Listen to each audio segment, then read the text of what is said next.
Ó, pegamos esse pedaço de cabo e com o terminal eu vou colocar ele aqui. Com a ajuda do alicate de bico, eu vou apertar ela aqui, ó.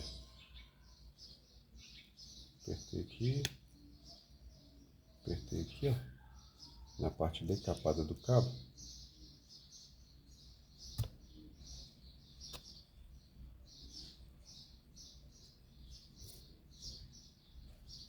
Ó. Aqui, ó.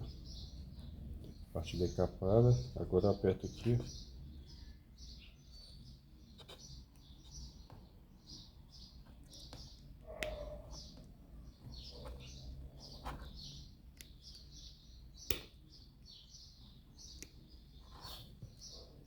Ó.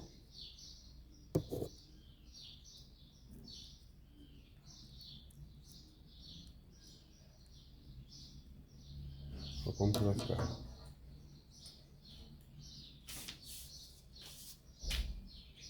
eu vou pegar o parafuso.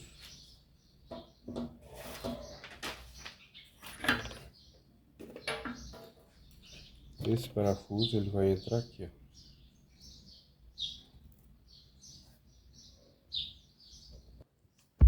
Pronto, olha ele aqui, ó. Olha ele aí, ó. Olha ele aí, ó. Tá vendo? Esse vai ser o aterramento.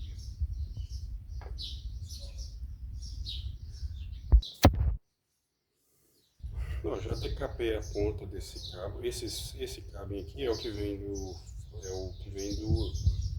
da boquilha. Então aqui vai ser um neutro. Eu já liguei junto com o neutro aqui do motor. Então o neutro vai entrar aqui e aqui vai entrar o retorno da lâmpada.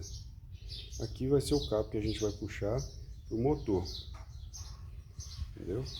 E esse aqui vai ser o aterramento. Se tiver aterramento lá, a gente vai ligar ele aqui, ó. Tá bom? Se tiver aterramento na casa, a gente puxa e conecta aqui. Qual que é o próximo passo? Eu vou subir ali e vou instalar essa peça.